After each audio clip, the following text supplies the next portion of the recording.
Well, good evening. Welcome to the Draft Professor and the Mrs. R Relevant Daily Draft Podcast.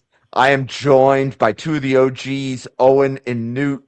We are finishing our second draft cycle together.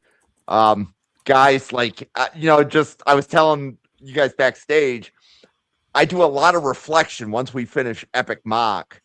And I think to like where we were last year at this time to where we are now. It just absolutely amazing. So the Draft Professor followers, you guys are amazing. Yes. The podcasters in this channel, you rock. And Newt, like you're leading up the Cheesehead TV guide. Like I'm not leading it. I'm not leading it. Jersey Al is leading it. That man is a saint for all he does. I just had the opportunity to be a part of it and push it on every podcast opportunity I get. There you go. So we are going to be doing a 1-round mock. We are going to be doing it with trades, and we are going to be using the PFSN simulator. I know that Newt has had a chance to guest appear on a few PFSN podcasts, so we are going to give them a shout out on this channel right here. So we are doing a 1-round mock. We are doing it with trades, and we're not sure exactly how this is going to go.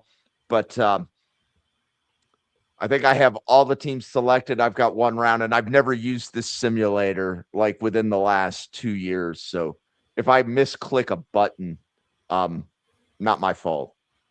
Jim, you want to zoom in on the window with your browser there so we can get a little closer view of it? There you go. There it is. Beautiful. Oh, Jim was working with some binoculars there. We forgot to celebrate that this podcast is officially now one of the best, if not the best, draft podcast to have someone on it that's rooting for a team that has the longest drought in NHL playoff history, or NHL playoffs currently. That's fair. Yep. What happened, Newt? What do you want me to say? I don't know, but I'll make sure I'll send you a ton of pictures when I'm down in the party at the Plaza on Saturday. Taking the belt to the Bruins. They sucked it up at the end. So, did you see my tweet about how the picture of me from the last time the Sabres were in the playoffs? Was that you and your brother? Yes. Yeah, I did see that. That picture was from Easter, which is the last memory I have of it because Billy Lano scored an OT game-winning goal on Easter. So that was 2 days before they got eliminated. I was 10 years old in that picture. That is wild. There was a flashback that came through my feed today. And again, this is a football and a draft podcast, but we are starting talking about hockey. But today is the anniversary of when Buffalo, the Sabres, were playing Quebec. And a fan jumped onto the ice and Rob Ray pummeled the fan. He pummeled the fan on the Sabres bench was holding him, and like 5 different Sabres were Over just the punching top, the guy. Yes, until him. security came. So today is the anniversary of that. So yeah, it's fun to talk about hockey. The teams are good. Yep, and it's that's an old highlight because Quebec doesn't have a hockey team, and I don't think Quebec has had a hockey team for 30 years. The Nordiques. Yeah, the Avalanche tossed their jerseys on like once every 10 games this season, and I think they lost in almost all of them. Okay, so forgive all the ads that are popping up. I'm already moderately annoyed, but Raiders at pick 1, like this pick has been mailed in, right? Yeah, Ty Simpson. Yep. Do we want to go back and forth, or do we want to come to consensus on each pick? I think we can come to consensus and talk about it. I mean, yeah, we could absolutely get majority with an odd person, but I think, like Jim said, this is an easy pick. Yeah. Okay. So the Jets at 2, they canceled a 30 visit with David Bailey today. So the questions that like Steve and other Jets fans ask is, should you be drafting a player where you know exactly what their position is, such as David Bailey, or if you're not sure, do you go Arvel Reese, or do you go Sonny Styles, or do you go a different direction? My thought is I'm just trying to draft the best football player possible. And I said this, I think, when I was with Dale on Steve's Huddle on Sunday mornings. So wherever your next best player is, because the Jets, they can use it all. And so for me, to the point that you're making, Jim, I understand where it's like with David Bailey, you're getting that surefire position. But I think that if you take a look at Arvell Reese and really what he's got an opportunity to become, it's so hard to pass up that possibility that he could be a difference maker. Like a Micah Parsons, you see a guy like Abdul Carter who maybe made that switch a year before Arvell Reese and got a chance to actually play his final year of college with that transition. And I think with just leaning on those two examples, I really do like what Arvell Reese can be. And I think that he can just be such a difference maker for a team that absolutely needs an identity. For me, he's my number 2 overall player. But I think just the way that he plays, it would be my vote to go Arvell Reese. Owen, I don't know what you think. So I agree with that. I mean, I have Arvell Reese as my second. No, he's my first overall player. I love Arvell Reese. I'm thinking about him, definitely here as a player that they trade away Jermaine Johnson. They're telling you that they want to transition at that edge position. They already have a guy who's kind of that tweener look when it comes to Will McDonald, where you're looking at a kind of not straight up like a base 4-3 defensive ends. They're looking for more of these hybrid type players. And I think with the team they are starting to put together with T'Vondre Sweat, I think Harrison Phillips is still there.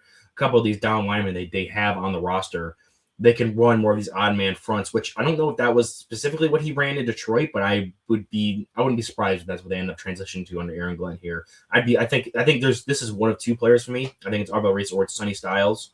But Arvell Reese, I think, is higher value position and in a position of more need for them right now. That's fair. I like that. Okay. So what do we think Arizona is going to do here at 3rd overall?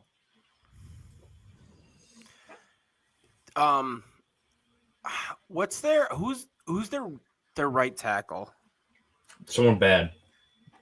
Yeah, it needs to be to me, this pick is either defensive line or it's offensive line. But if this pick is in the trenches, the Cardinals have a chance to nail the draft. Is there a team that's going to come up and get somebody, or do we think that the Cardinals are sticking and picking? So, I mean, who's worth coming up and getting? David Bailey. I'm thinking more consensus, because for anyone out there watching that doesn't know, Bailey is number 15 on both mine and Owen's board. So it's not like we're speaking from a point of love, but this is, something like predictively he's talked about this high. I think David Bailey, I don't know, Jeremiah Love seems way too early for him. But is a team going to come up because they want Tate? Is a team going to come up because they want Fano or Freeling?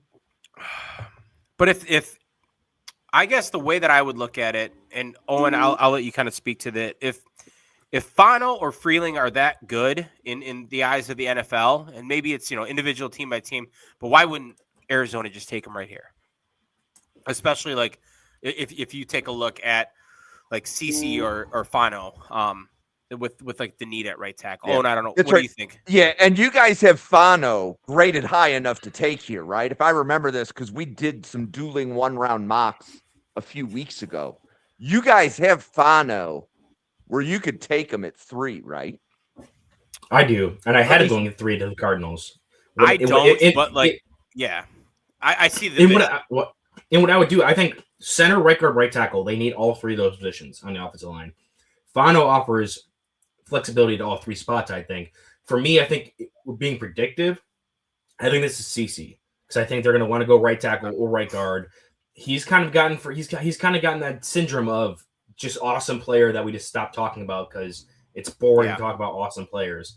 And I think that teams aren't going to be so quickly move off of that because they're not interested in clicks and interesting talking points. They just okay, this could have been they probably got this pick and we're like, okay, this is gonna be the guy 3 months ago. This is what they decided to do with it. So I think for me, Maui Noah is the player that fits what they need on the offensive line and is probably the best overall player to do what they need right now at this position. I'm not going to push back on that at all. I like Maui Noa better than Fano, and I would agree with that. Okay, so then, I have my eye on Carnell Tate, Jermod McCoy, and Mansour Delane. Oh, I had my eye on someone completely different. Well, no, and what I mean by my eye on, I think those players represent a tier break. Okay. Meaning that the receiver you get after Tate isn't in the same tier as Tate. And the corners that you're going to get after McCoy, like if McCoy is healthy, he probably goes second overall to the Jets. That's fair. I think if it was a trade up opportunity, when you see one of the two cornerbacks go,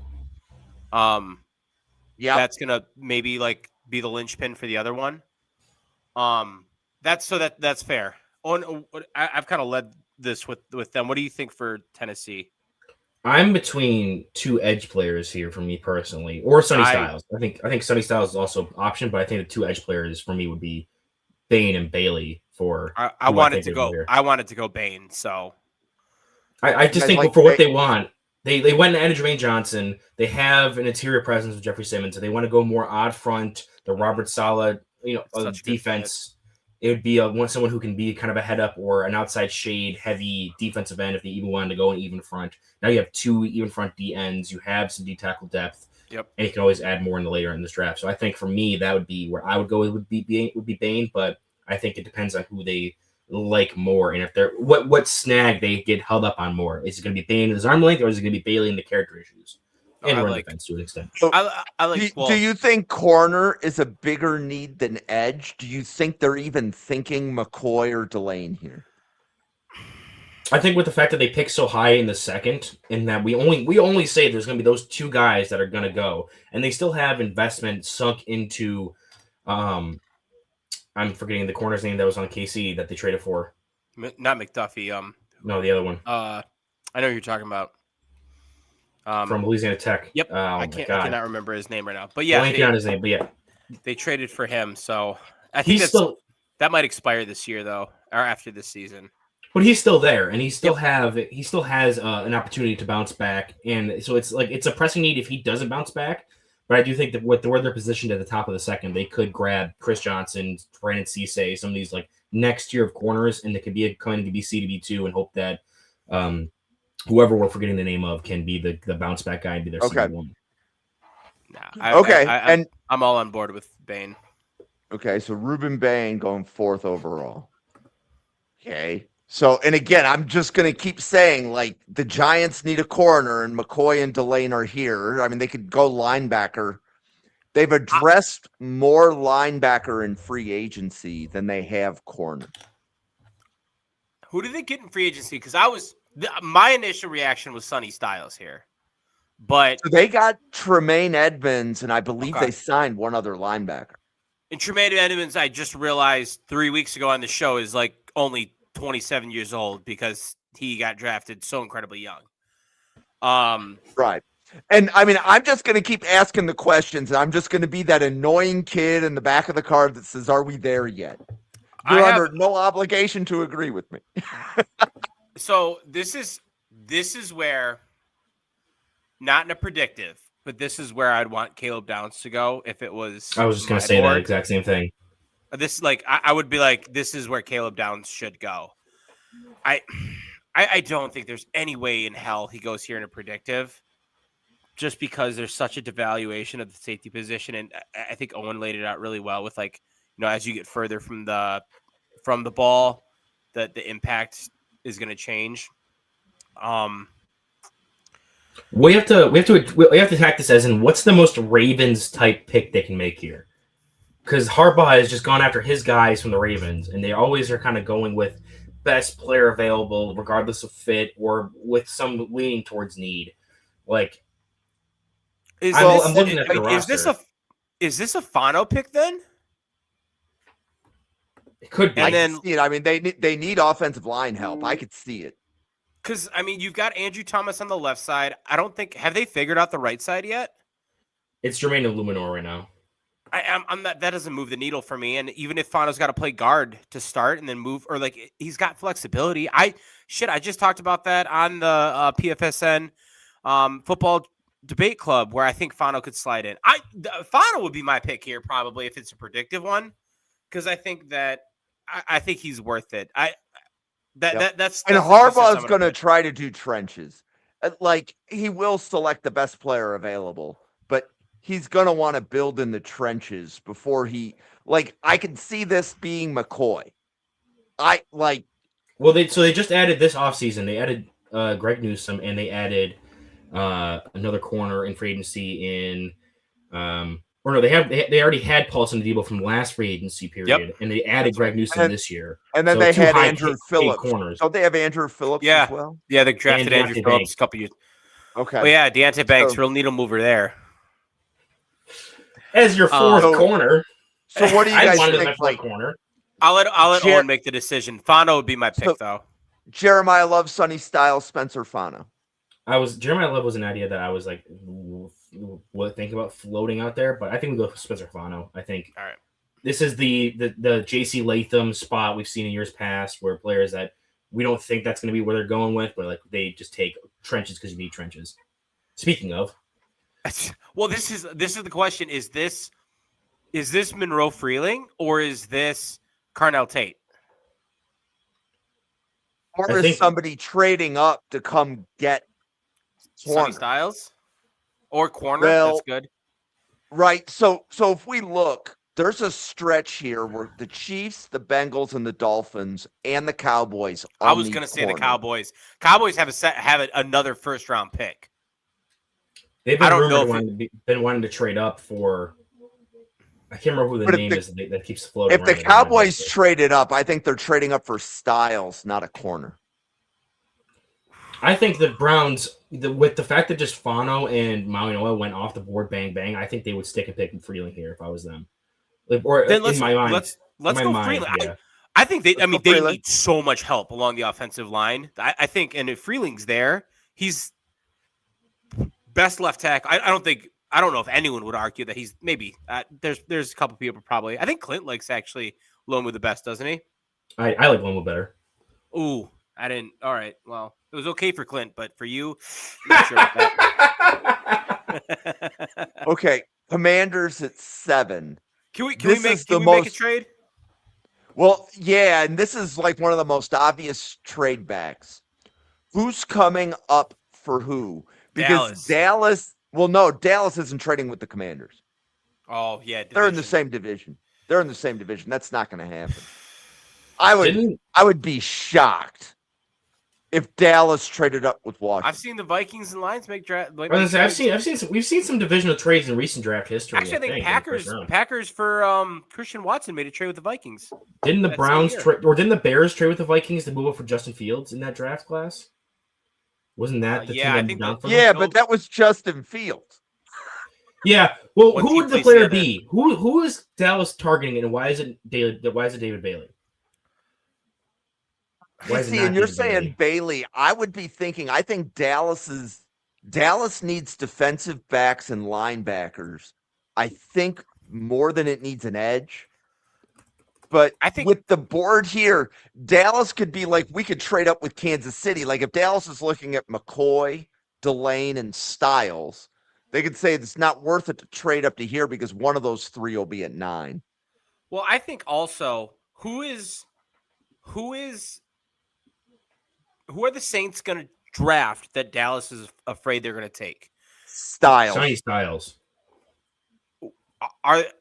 Are the Saints going to do that over Carnell Tate?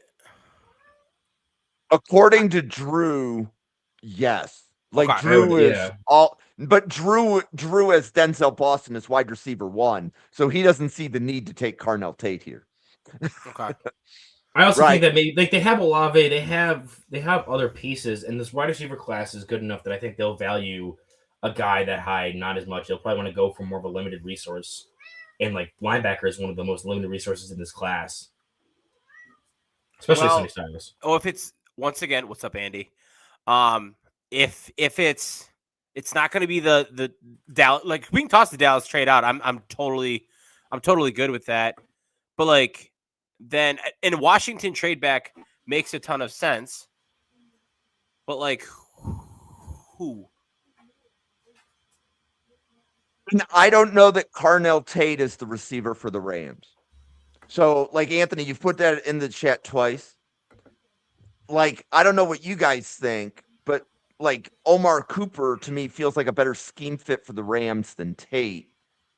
But I mean, like, I've been saying that for a while. And you may have been the one that put that in my head. Why is this not one of the corners for just Washington? Why are they not just picking corners with that scarcity at that position? Like they brought in a Mick Robertson to be their slot, but that's keeping Mike Sanders still at outside corner.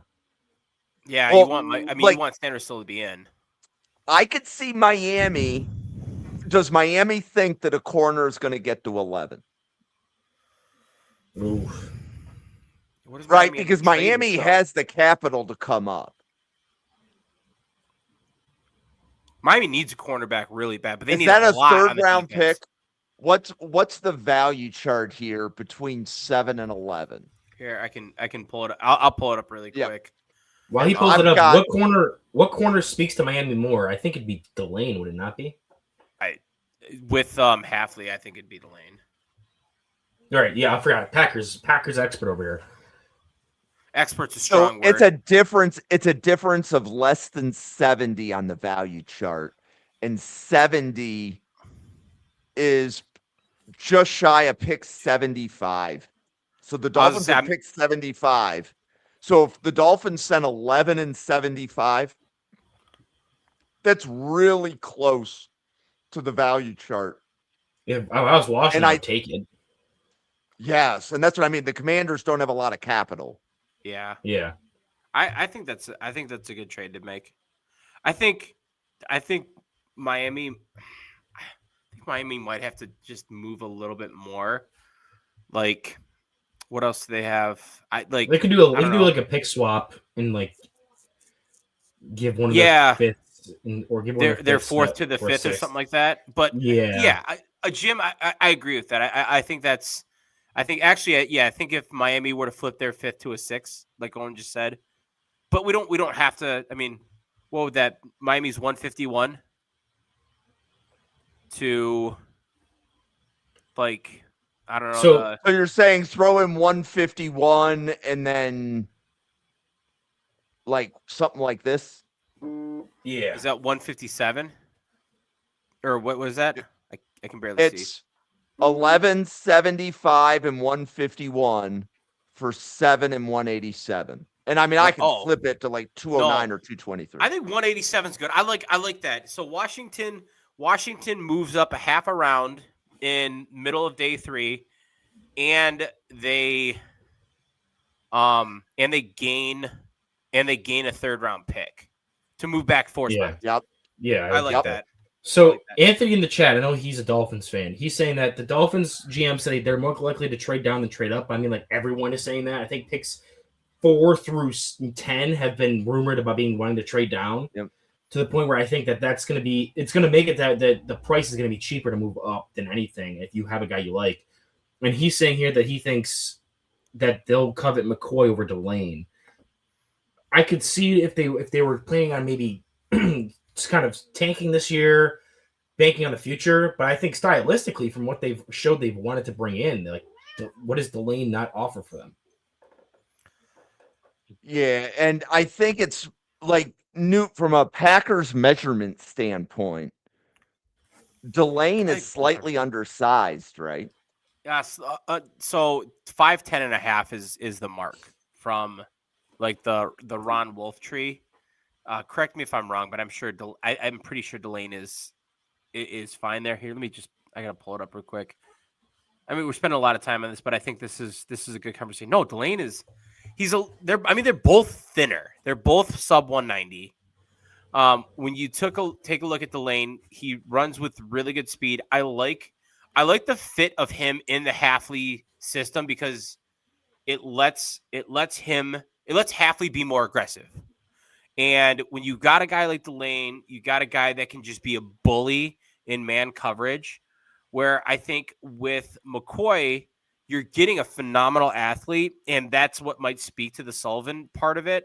But there's also, the element of he hasn't played football in over, I don't know, what is it now?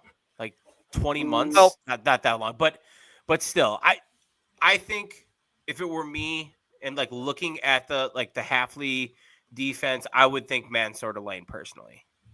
I would agree with that, and I think the bit so like Steve is saying that it would probably be McCoy he thinks it'd be McCoy too if the medicals are okay, but like I doubt the medicals are going to be okay enough that like I don't know if the margins are so greatly different that you're willing to take McCoy, whereas you can get Delane with no medical issues.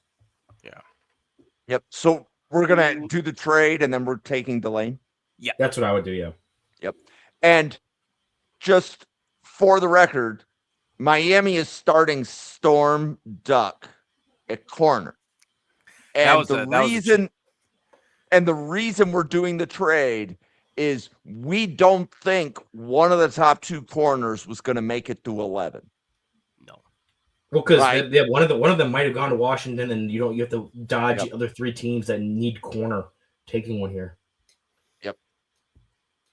So I think some of that we know because the three of us have been podcasting together for 2 years, and we have this legendary Draft Professor group chat where this gets discussed all the time.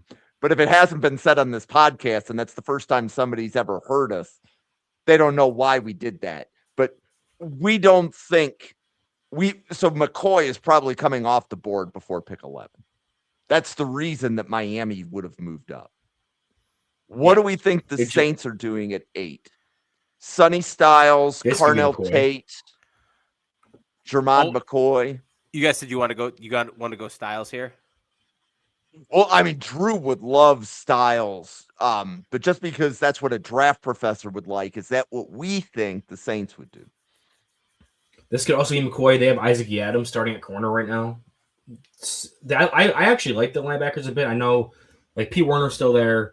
They have Caden Ellis they brought in, Carl Granderson, or Carl Granderson. They have some guys at backer that would prevent, like, Sonny Styles I don't think is going to prevent anybody from choosing one of or being picked over one of those guys. Those guys aren't preventing you from taking Sonny Styles, but corner is much more of a David Bailey is still on the board. That is true too. I don't know if he gets to this point and then doesn't go. I think the Saints absolutely could use pass rush. Jim, I don't know what you think. So part of me thinks help Tyler Shuck. Part of me thinks that Jermod McCoy, fully healthy, goes higher than 8. Right? Like if we had to look at like who the blue chip grades were in this class at a position that's worthy of a top 10 pick, it's Jermod McCoy and then possibly Jeremiah Love would be those blue chip players. The only reason that McCoy is at 12 is because of the injury.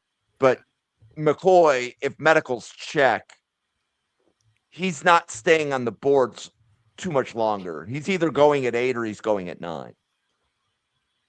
I think this should be either Bailey or Styles, and the next pick is going to be McCoy. Okay. I would say, God, it hurts me to say, but I would say let's go Bailey here.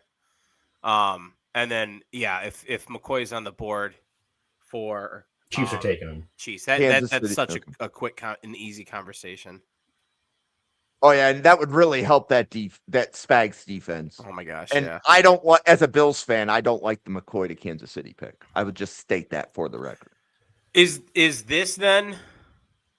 Are they ready to move off those two investments they made at linebacker in the draft last year already in Cincinnati, or is this Caleb Downs? Oh, I think this is Sonny Styles. I think it's Jeremiah Love. I heard that. I heard that this morning, Jim, as like an idea. And I do like that idea that you're just or you're not super sold on a bunch of stuff on this board when it comes to auto impact. Again, because you invested so much in linebacker, safety going to be a spot that you're going to want to stick a 10th in overall investment in, and you could just make the most unstoppable offense in the league and not have to pay Chase Brown when you have contract control. I have a different idea. Does Dallas think Washington is going to take Sonny Styles? Probably. If Styles is on the board,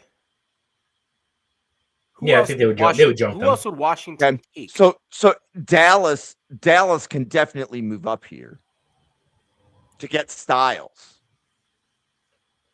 It wouldn't cost much either. No, it'd be right. Got it. And be like, basically, if you're the Bengals, you're looking at Styles, Love, and Downs on the board. And if you drop 2 spots and you get one of those 3 players, I think it's a win for Cincinnati. I think this would cost Dallas number 92 pick though. Is your late 3rd round pick worth moving up 2 spots? So pick 12 is worth 347. Pick 10 is worth 369. There's only 20 points difference. 20 points is a round 4 pick. Yeah, but like how early in round 4? It's a late to mid round 4. I'm looking to see if where Dallas picks in round 4 right now. They pick at pick 112 is worth 27. Well, I'm pretty sure the Bengals kind of fell out of love with the linebackers towards the end because they traded Logan Wilson. Demetrius Knight didn't really super impress. Are we just overtaking this and they would just take Sonny Styles? That's what I was saying. They have need on defense. The best player that probably shouldn't be here or is not being mocked to be here is available. I think they just don't question it and move on. Styles? Yeah. Yeah. Okay, so Washington traded back. The corners are off the board, but Downs is here. So to me, this is Downs. Yeah. It's either Tate, Love, or Downs, right? Yeah, right now their safeties in line to start are Will Harris from New Orleans and Nick Cross from Indy. Yeah, let's go Caleb Downs here. Let's get a good football player in this team. This team needs to get younger. They need to get good players on it. They have they're not a bad team. They got riddled with injuries last year, and obviously Daniels going down didn't help anything. But yeah, I don't know. I think Caleb Downs there is an easy pick. If they trade down and still land, if they trade down, pick up pick 75, and then also still get Downs, I think they're pretty happy with that. I agree. Okay, Dallas is on the clock at 12. Love is still here. You were saying it, Jim. This is not how Dallas probably wanted their board to fall. Right, and this the same thing happened in Epic Mock. All the defensive players are off the board for Dallas. Is somebody going to come up and get Carnell Tate? Like, do the Ravens come up? Do the Jets come up? The Jets could come up for the Jets have the capital to come up for Tate. Who do the Jets have besides Garrett Wilson? They have Adonai Mitchell. And then who else? Is there anyone else there? I feel like they just made a pick last year into the position, but I'll double check. And a lot of this is the tier of player that you're going to get at 12 is significantly different than 16. Oh my goodness gracious. It's Adonai Mitchell, Garrett Wilson, and then their next best player is Isaiah Williams from Cincinnati's practice squad. Arian Smith, Irvin Charles, Jamal Pritchett, Quentin Skinner, Matt Delena are their wide receivers. So Steve goes, run the card for Love. He thinks that Jerry Jones would in this situation. I also think that's what he would do. You think so? Well, yeah, like they paid Javonte, sure, but like they aren't afraid to invest. I'm a fan of this. Like I've been kind of saying this for a while. Let's go with Jeremiah Love here. I think this is a great fit for him. It fits for what Jerry loves. It fits for what is kind of common in the NFL now, which is two lead backs. Javonte Williams was a back in like a two-back system last year. They ran a two-back system last year. And you can maybe find a way to get out of the Javonte contract and then just stay cheaper after having 1 year of both of them on your roster. Especially if the board falls this way and you're kind of stuck with what you'd want to do. Okay. And we think Jerry Jones would take Love over a Jets trade up to get Tate. But with the Jets, here's my question. And maybe I don't know if the Jets would want to do that. Because, like, there's Mekhi Lemon right here. There's Denzel Boston. There's Casey Concepcion. There's Omar Cooper Jr. Like, maybe one of them's a reach. Because, like, okay, I don't know. I don't see that when they need so much being worth it. Like, if Steve's in the chat, I'd love to hear. But if I were the Jets, I'd sit still. So I've seen enough of Steve's Twitter to know that he will go from like even 16 up to 9 to go get Tate. So I know that Steve would be pro trade up for Tate. I don't know how high he's willing to go for Tate, but he was trying to do that in Epic Mock. So like, I know I've had those conversations with Steve, but we will go Jeremiah Love at 12 to Dallas. And this is probably a weapon for the Rams. Is there a player that you would put to the Rams that's not an offensive skill player? I'm just looking at their top 30 visits right now. There's a lot of linebackers, a lot of linemen, a lot of corners. They did a private workout with Chris Johnson with a film session. Would you guys take Chris Johnson at 13? Absolutely not. No, I wouldn't at 13. They met privately with Lomu. That's early. They did Lomu? They met with Lomu. But so did multiple teams. Yeah. So the Rams do have I believe an impending issue at tackle. It's not immediate, but I think when I looked, one of their tackles was like on the wrong side of 30. And I realize like tackles can play until they're 35, but Steve's saying Mekhi Lemon in the chat. Well, they met heavily with Zachariah Branch. I think that would be their guy for like if they went Lomu here and then Chris Johnson the next pick, they would then probably hit Zachariah Branch is because that's who they met with the most of any wide receiver. All the top wide receivers they didn't meet with. I don't like Zachariah Branch is a 3rd round player in my opinion, so you don't have to convince that's what I mean. me so that I don't think they're taking him here. No, I no. think it's just Lomu. I think the run on tackle and the fact that they met with him and the fact that they're going to have a need, it's all kind of coalescing into like this is probably where they feel the push to take a guy in the board which fits like every category of what you'd want to do for a top 15 pick. You like Lomu here, Newt? I'm fine with I love Lomu here. I think that this is a really good spot for him. Yep. And Owen, I love that you're looking up 30 visits as we make picks. Okay. Ravens are on the clock at 14. I feel like Carnell Tate. Yeah. Tate. Yep. Just take him. Okay. This is one. Once again, the Ravens do it again. I hate this organization.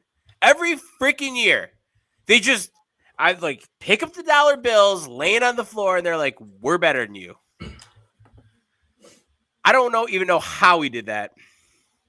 So we have this is like one of the most legendary draft professor chats ever. Like, I'm just looking at who's watching the show. Jake, it's good to see you. I don't know who this Newt guy is. Steve, it's really good to see you. Iowa Joe, thank you for stopping by. Anthony's here. This is like a who's who of the draft professor group chat. It'd be better if Jake wasn't throwing shit at Denzel Boston, but we'll let that one go. Okay. So I'm looking at the top. I'm looking at the top 30 visits for them, and it kind of matching up with the board. K. Dot. Huh? Yeah. Cool. Yeah. Let's someone that actually moves the needle a little bit, bud. I think this you leave former Washington Husky Cade Otten alone. Yep. I think for the Buccaneers, this conversation is Sadiq or an edge. I agree. Do they play? So Steve's saying Falk. Do they play a 3-4? So they do because Cassius Howell is a really good scheme fit. Now, would you guys take Lawrence this high? No. No, probably not. They've met with 6 tight ends in top 30 visits, and then looking at other players edges, they've met with R. Mason Thomas, Zion Young, Nande Tucker, and then D tackles met with Halton, Kristen Miller, Lee Hunter. I think Kristen Miller is the one that jumps out to me as being even possible for 15, and that's still a little rich. I think they were looking for a 5-tech type player or 4-eye. So 4-eye would be Falk, and that's what Steve's saying. I know. Or is this where Cassius Howell goes? Like Jim was saying, does he go higher than we think? I don't think so, but I'm just Could Peter Woods go here? I mean, if they met with Halton, they would consider Peter Woods, right? I don't think so, but I think they're meeting with Halton, expecting to get him maybe in the second. Yeah. I think all those D tackles, the way that list looked at me, for me, it looked like, okay, let's just do our due diligence on who would be here in the second for us. I would go. So Jim, I don't know if you can pop Steve's comment up, but I 100% agree with Steve. I think it is Sadiq or Falk. I guess I've been conditioned to be anti-Falk here because of JT. Okay, no. But just because that's not who JT likes doesn't mean that's not what the Bucs would do. I'm just saying JT, the draft professor, who's a Bucs guy, is anti-Falk. I think this could be Sadiq or this could be Zion Young. The fact that they met with him, there's no way he's making it to them in the second round. And he gives off the vibe of a player that's going to be a lot higher rated by the NFL than, especially me, but even other people are looking at. You're saying Sadiq? I'm talking about Zion Young. Oh. You think Zion Young go here? Well, that's what I'm saying. They met with him specifically to have a workout with him. And if they're going to go edge, I think that just gives me the vibe of a guy that gets drafted way higher than we expect. But I don't love that idea for a pick. I don't think I really love it. I'm not in love with any of these ideas, to be honest with you. Is there a trade up before the Jets? Does anyone want Mekhi Lemon? Does anyone want Jordan Tyson actually? I don't know. So let's look. Okay, so the Jets are probably going to go wide receiver or some other offensive skill player. This is a pretty good wide receiver board. Yeah, I think wide receiver for sure. Now, Detroit likely needs offensive line. Minnesota could go a lot of ways, but Thieneman's there. But what I'm trying to say is there a Sadiq team in here somewhere where somebody's going to come up and get him? Is San Francisco? Sanford, now that's a big jump though for San Francisco to get to 15. Carolina would be the team to come up. There's no player on this board that makes me willing to give up a day 2 pick to move up to grab him. I agree. Because Carolina, the move for Carolina to come up, that would be the earliest one. You're coming up in division. Yep. And there you go. So Anthony, I don't think the Dolphins are going to be creating a Shane. So I don't think so. Especially because I don't think the Bucs are going to be trading to acquire a running back. I think I think we should send it with Sadiq here, and then I'm fine with that because they did bring in 6 tight ends for top 30 visits. So clearly it's definitely a need. The thing that I'll say here is, I know that Owen is relatively low on Zion Young. So Zion Young enters the conversation on the live coverage of the NFL draft. He doesn't make it on this podcast because one of the podcasters doesn't have Zion Young graded anywhere remotely high enough to be taken at 15. So, okay, so the Jets are here at 16. Are they splitting it up for Mekhi Lemon? I think so. I think so. Well, here's the thing. So, is anyone? No, I don't think so. I think Is it Mekhi Lemon or is it Jordan Tyson? I think Mekhi Lemon is the compliment, but is Jordan Tyson the better player? I mean, he is the better player, but I think they're going to want to just go with who they like more and think is a better overall player. I would. Thoughts on Steve? I actually think this may make sense. I think this is hopium from a Jets fan that wants to pick up some extra draft capital or he doesn't like. I think they still have Lane Johnson, and the pick they have, I think you can allow a more developmental tackle to fall to you at 23. And I'm not worried if I'm looking at it. Okay, Ahinakor, Proctor, some of these other guys are still on the board. Blake Miller are still on the board. I'm not worried about the Lions taking or all three of them going before they gets to me. It's especially none of them are worthy of number 16 overall. Like I'm not going to trade up. I'm not going to trade up and then reach on a tackle. That's an issue that I would have with that. I like Mekhi Lemon here. I think that he's a compliment. I think the injury for Jordan Tyson might be a little bit scary. I'd be a fan of that. All right, let's go Mekhi Lemon. All right. And then I think this is Proctor, right? That's been the rumor. They really like Proctor. Is that kind of what's going around the after I just got I've been hearing a lot. saying there's not a tackle that's worth taking right here. One pick later and say, oh yeah, easy tackle. Well, that's who I've been hearing is like their favorite. Oh, I've heard that too. All right, I like Caden Proctor. Yep. Let's do it then. Yeah. I'm not going to push back. Okay, so the Vikings are up. I think this is either Woods or Thieneman. I think it's Woods. But I could also see it being Caden McDonald.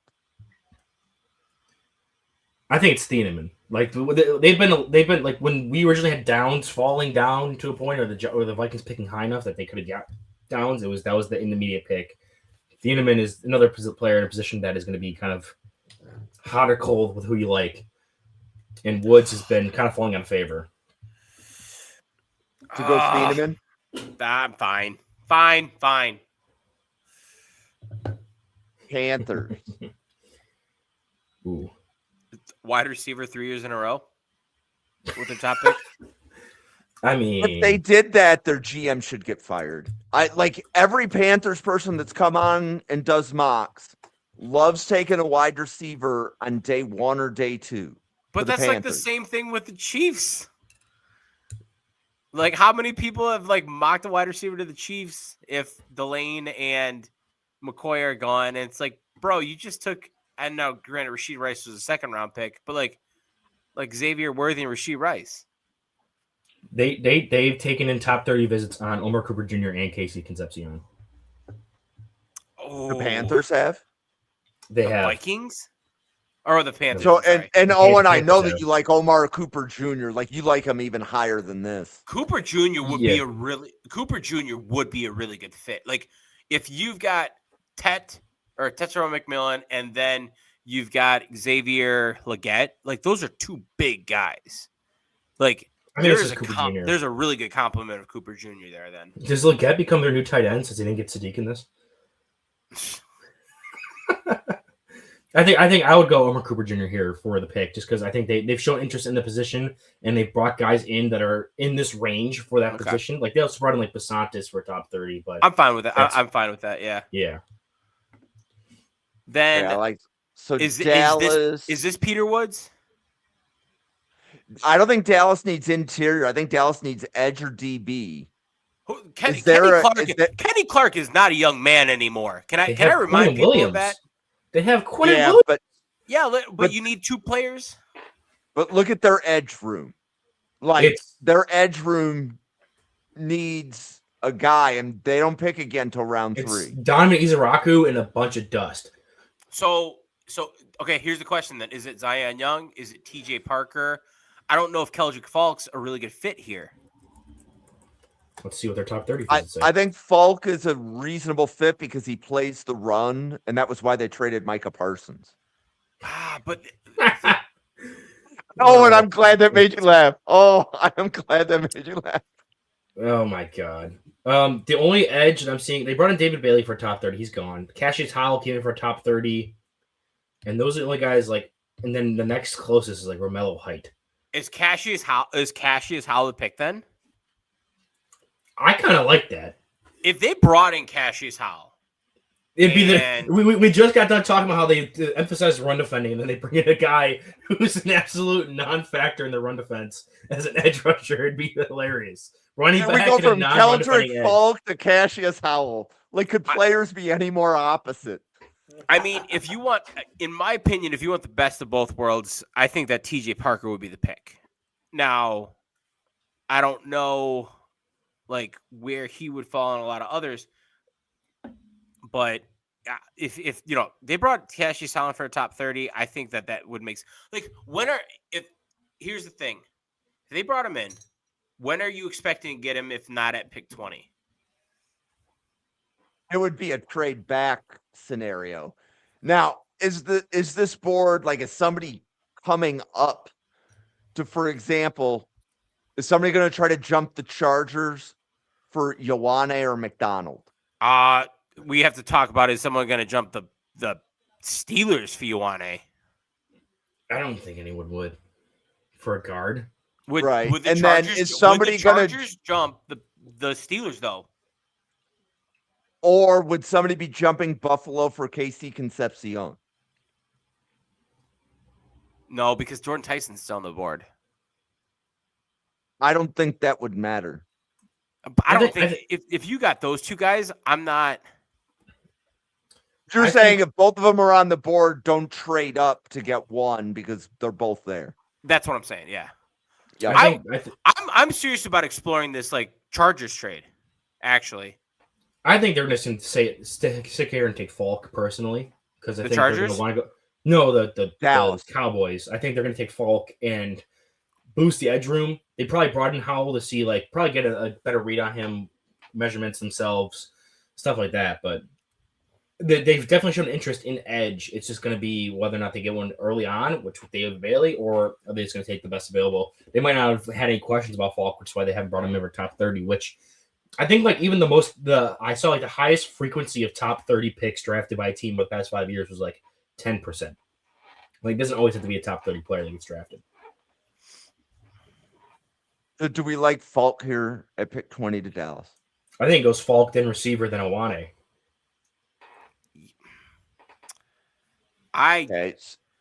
Falk, yeah, go Falk here. That's fine. I don't think it goes receiver though. But Pittsburgh at 21. Is this between like Tyson, Ioane, and Concepcion? I think it's Ioane. What's their guard room look like? Like they need a guard? I don't think their guard room is terrible. I think tackle is where they've had like question marks. You got Broderick Jones, and then on the other side you have Troy Fatanu. Mace McCormick's been decent, and then Spencer Anderson left guard. I guess you could upgrade there. You guess you get upgraded there? Yeah, you could definitely upgrade there, bud. All right, well then go Ioane, because I think it's a receiver. They met like Steve mentioned in the chat. They met with a bunch of them. So it could just be that they're doing their due diligence on the position group. Who's expecting this to be a strength in the area? I will ask the question. So they got DK Metcalf, and then I'm blanking a little bit. Who do they have following that? Because they got Roman Wilson. I think Roman Wilson, Calvin Austin.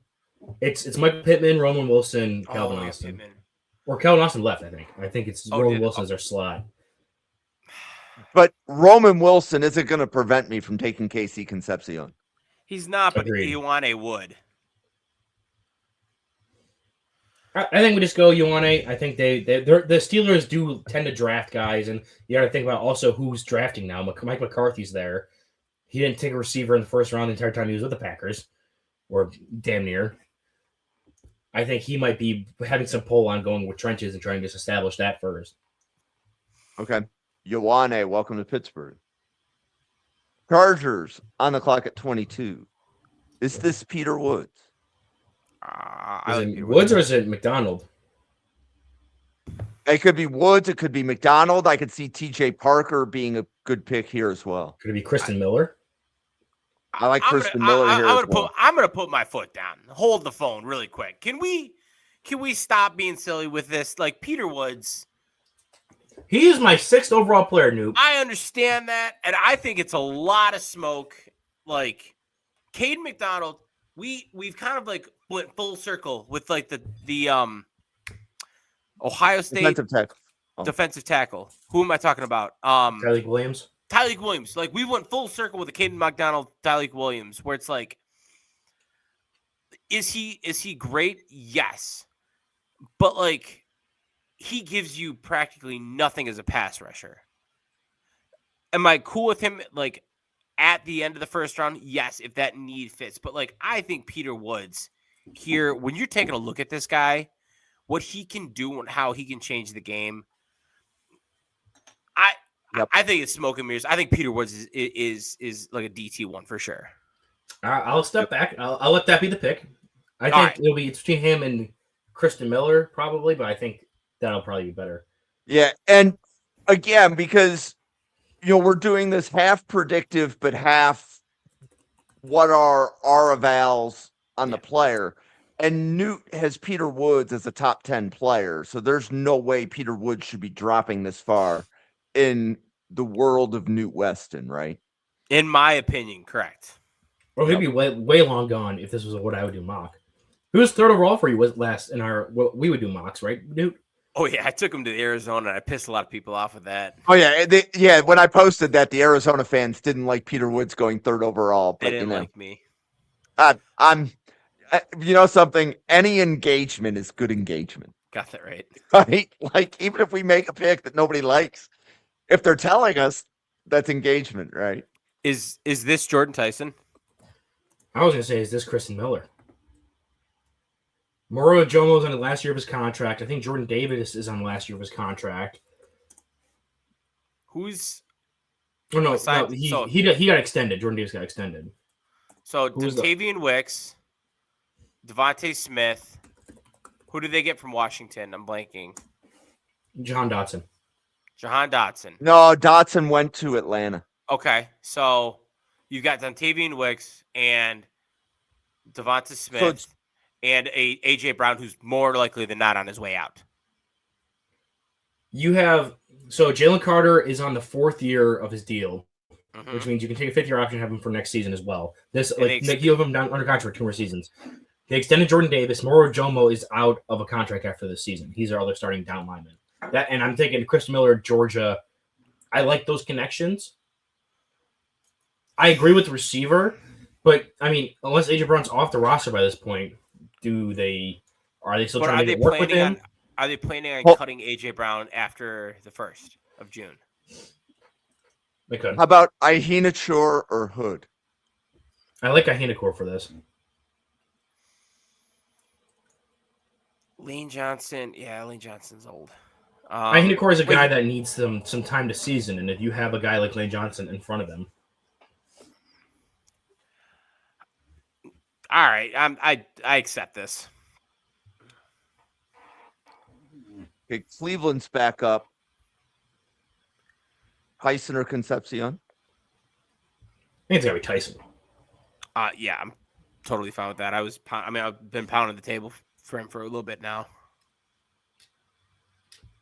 I think is this Caden McDonald for the Bears? That was my suggestion. Or is somebody jumping Buffalo to get KC Concepcion?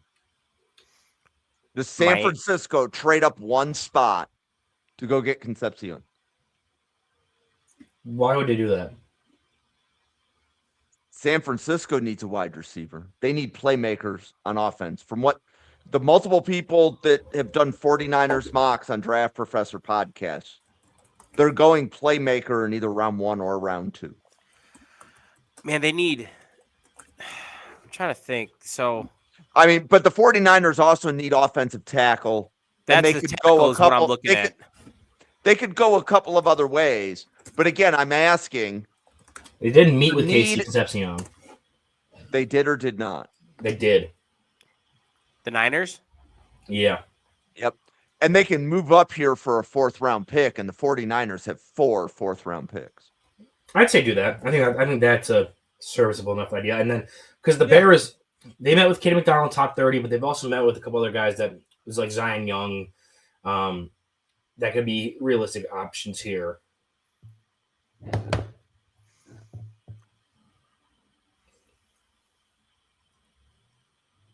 Can't trust the Cyclone. So San Francisco would send pick 27 and pick 139 to Chicago for 25.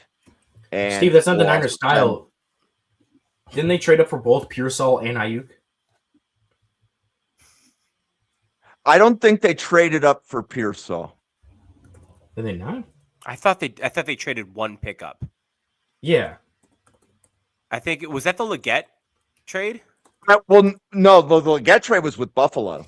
Okay. It's Buffalo, right? So Buffalo went from 28 to 32. That's it. And then the 49ers at 29, I think, picked Pearsall. Okay. What draft was that? 24? Oh my God. So is that what we got right there? So Chicago sending 241 and 25. Or a fourth. Basically, they move down 2 spots and they pick up a 4th round pick. Yeah. You're right. Pearsall, they didn't trade up for Pearsall. They stuck and picked at 30. Yeah, and Jake just confirmed that in the chat. Yeah. But they did move up for Ayuk. Look at that. And look at that, like, without even looking at the trade chart, look at how good we did with that value. There we go. Beautiful. It's almost like all right. So this is Concepcion. We're sniping us, Jim. I mean, yeah, you're gonna make that trade. I'm all in favor now.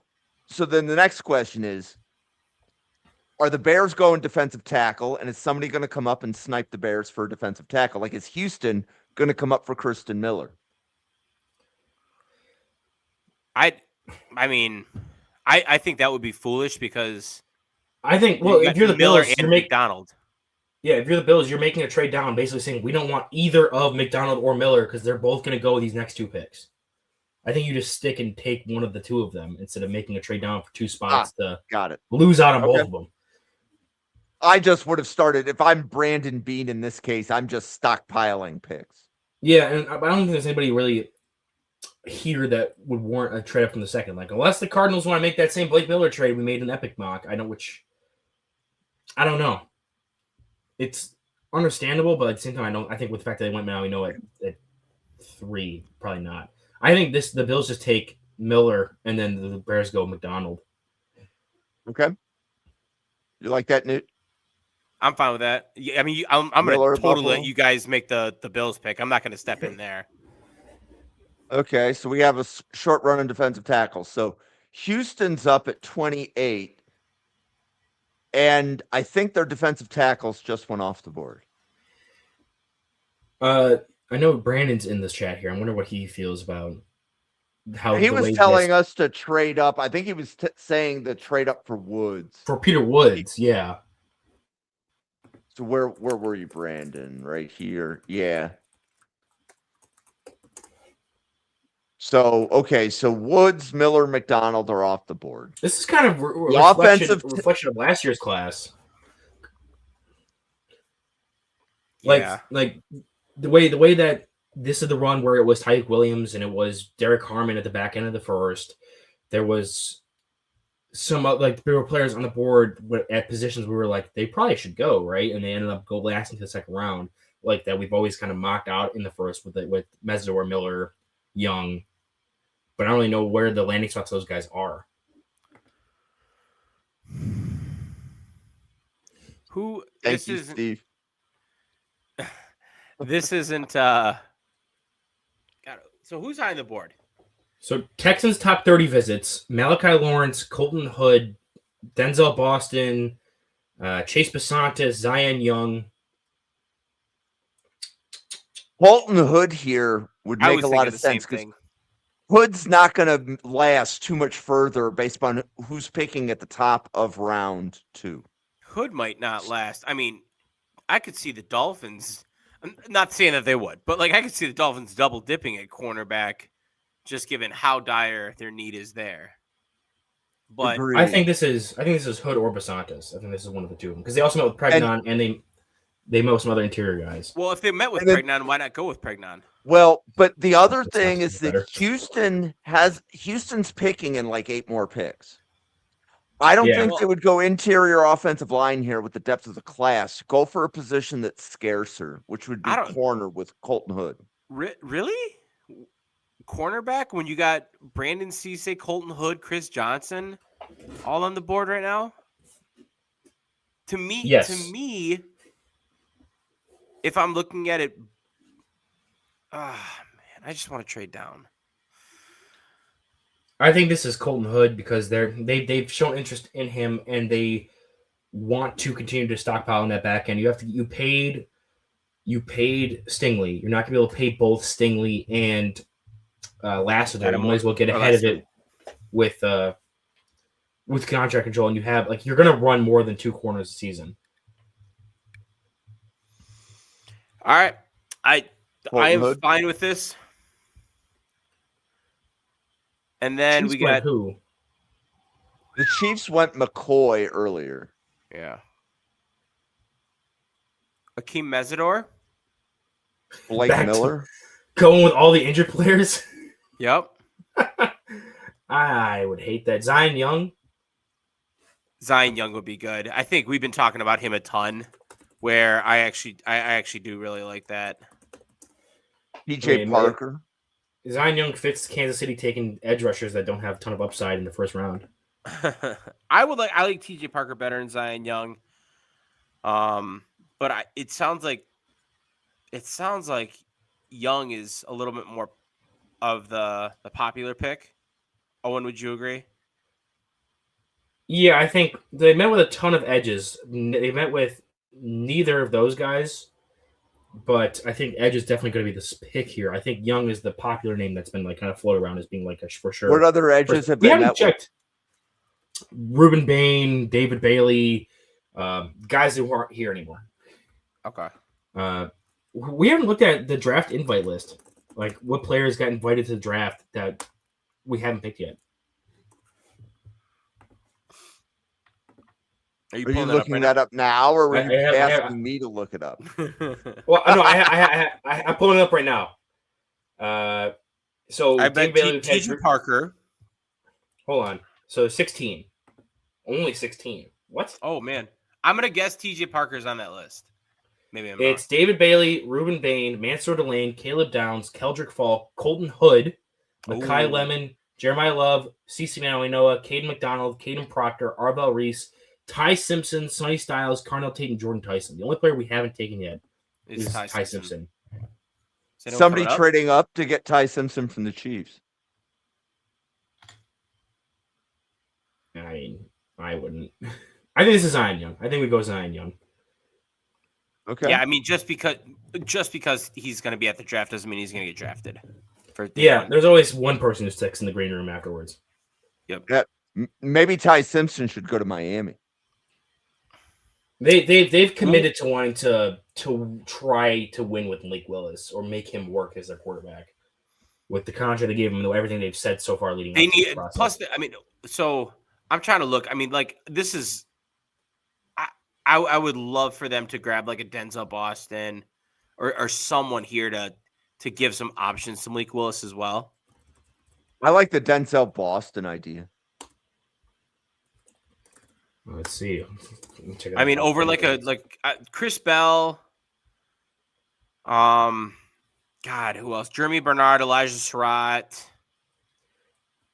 Guys in this range that they've met with, Banks. Who's still available? Ty Simpson they met with. No, this is the Cardinals. I'm dumb. This is the Cardinals. This is an alphabetical list. I thought this was going to pull it up. Give me a second. Owen's mixing up his animals. A dolphin is in the water. A bird is in the sky. Yes, thank you, Jim. I need that clarification. They have met with Ty Simpson.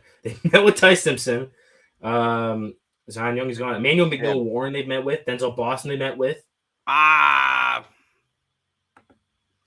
If they met with Boston, I'd really like to see him go here. I see what Jake's saying with Balake Miller, but Balake.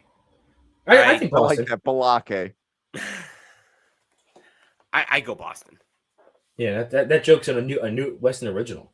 Balake. Okay. So is somebody trading up to get Ty Simpson here? Who would it be? Well, I mean, the trade up for Arizona isn't that far. Big. Because I think that basically it's the Patriots dropping 4 spots. Is it that, or is it the Jets trading up with Seattle? It could be the Jets trading up with Seattle, but New England's on the clock. Is there a player here that New England absolutely loves, or would they trade out 4 spots and likely get a very similar player? I'm trying to look. So like Blake Miller, when he plays on the right side, and I know that doesn't solve the Will Campbell conversation, but it sounds like they're committed to Campbell, right? Yeah, they're committed to Campbell at left tackle. I believe so. I mean, Blake. They met with Pregnon. Okay, so they got AVT. Who's their other guard besides Vera Tucker? Because they just weren't they starting Jared Wilson at guard? They're moving Jared Wilson to center for sure. So they signed AVT. Yeah, their offensive line looks good right now because it's Campbell, AVT, Wilson, Onwenu, and then I forget who's at right tackle, but it's someone fine. But the fact is they're banking on AVT Morgan staying healthy. Morgan Moses at right tackle? It might be. I would take if Blake Miller's on the board for you and you've got an opportunity to shore up that line in front of May. It is Morgan Moses. Steve actually is the one that said in the chat. I didn't come up with that off the top of my head. Thank you, Steve. I would be looking for Blake Miller here. I'd sign off on that. All right. Okay. Now, Seattle doesn't have a lot of draft picks. They would definitely trade down if there was a player here worth trading up for. See, Steve says the Jets are going to go day 3 quarterback. Is he saying that because he hopes that's what's happening, or is he saying that because he's confident that's what's actually going to be what they're doing? I think he's conditioned himself by the more he repeats it, the more it will come true. So I think he's just trying to manifest it into existence. I love you, Steve, but yeah. TJ Parker? It could be. I think that I'm pulling through visit tracker. Brandon Cisse, they just lost Reek. Yeah. They've met with Zion Young's gone. Avion Terrell too. I mean, I'm more Mason Thomas they met with. Ooh. Cassius Howell, Malachi Lawrence, Kieran Crawford. Malachi Lawrence here. Here. Oh, I go Cassius Howell though. I think you would do Howell over Lawrence. Newt? I think so. Yeah. Look, you got to think about how. So this is the Ravens style defense. Well, they're definitely going with an outside linebacker, like a stand-up edge rusher for sure. So I don't know. Do you guys want to go? If you want to go Lawrence over Howell, I'm fine with that. I think that's where all the momentum is right now for him to land in the first. All right. He would have went if he doesn't go to 26 to the Bills. He's probably going to go somewhere in those last few picks. Can I get a screenshot? There we go. Okay, I will have that posted to X shortly. Hell yeah. So, guys, this is our second to last podcast of the cycle. Yeah. Now, next week, for those of you in the chat, Newt and Owen have a little tradition that they do because they have the podcast that's immediately before the draft. So next week, they're doing their prop bets for the draft. It's always a fun show. It's a fun show. So come with your hottest takes, what you think the betting lines are.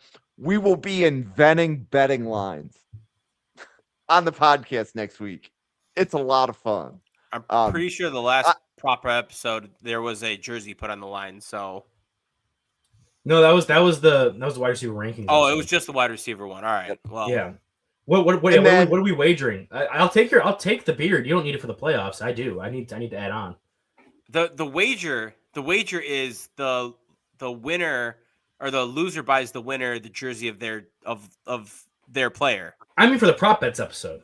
Oh, I don't know. Let's we'll discuss that after the show, and we'll introduce it.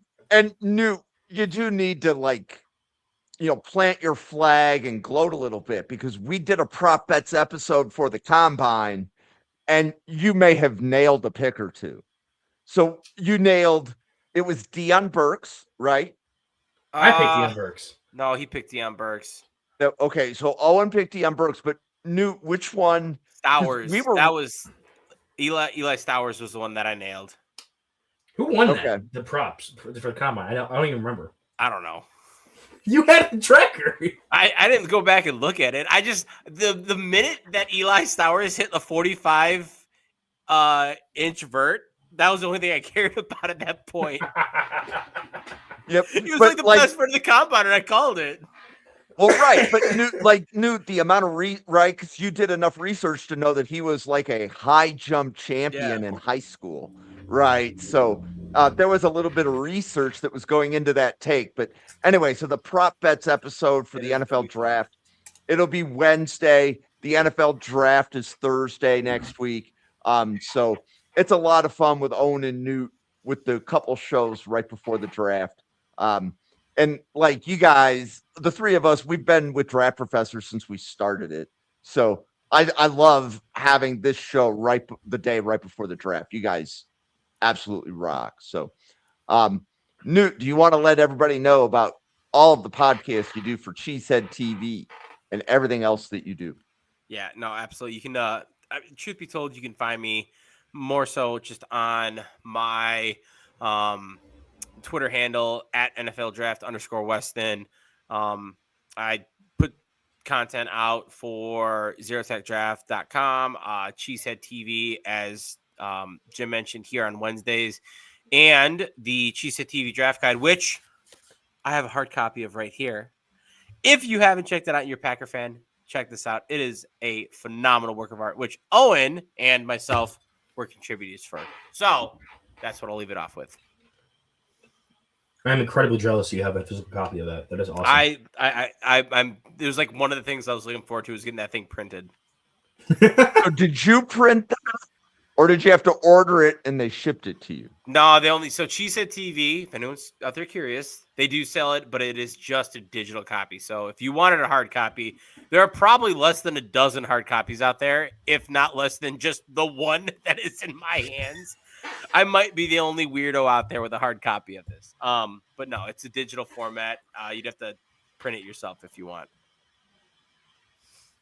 Oh, yep. So you can find me at the Weekly Huddle on YouTube and on Twitter. You can see me gloating about the Buffalo Sabres breaking their playoff drought, in addition to my NFL draft takes, and I will let Newt know about that every chance I get. Mm-hmm. And you're going to see some other content going up on my channel leading up to the draft. We'll see if I can get some stuff up. But there's also something I'm really excited about is on this podcast a few weeks ago, we ran a Family Feud style game for the lead up to the draft. I'm going to do another one of those, but it's going to be with questions for after the draft. Who had the best draft? What was the best pick? Stuff like that. So we're going to be setting up the survey, sending that out, and running that kind of game show again post-draft this time. So be on the lookout for that. Mm-hmm. Yeah, so if you have that survey made, Owen, on the Saturday of the draft, we're doing an immediate reaction show, and I will advertise the survey on the show. Sounds good to me. Kind of thing. So I want to thank the chat. Very active today. Guys, thank you. Guys and people. There's probably some women in there too. Thank you for stopping by. Draft Professor will be here for live coverage of the NFL draft. We will have live coverage on Thursday. We will have live coverage on Friday. We will have live coverage on Saturday. Saturday afternoon, we will have a draft immediate reaction show. I believe that's going to be Marcus and Anthony Russo. Nice. Doing the immediate reaction show. There will be another immediate reaction show with Jack Brenton Sunday morning. So we will be covered all the way through the draft. Summer scouting starts in 3 weeks. May 4th will be the first Draft Professor Summer Scouting podcast. So we will have a week where it will not be the 2027 draft. And then the week after, starting the first week of May, we will be doing summer scouting, different podcasts every night. You'll see Owen on Tuesdays breaking down the Big Ten. You'll see Hank doing the SEC on Mondays. You'll see Durst doing the ACC on Wednesdays. You'll see Drew and Taylor doing the Big 12 on Fridays. So should be a lot of fun with a Kansas and a Kansas State fan covering the Big 12. I'm sure that there will be some entertainment there. But summer scouting starts in May. If you're a fan of the draft and you want to get involved, we are looking maybe for a few more podcasters. Right now, every podcast has 2 people on it. Some of them have 3. I'm trying to get each podcast to 3 people. So if you're interested, we are looking for a few more draft professors, so to speak.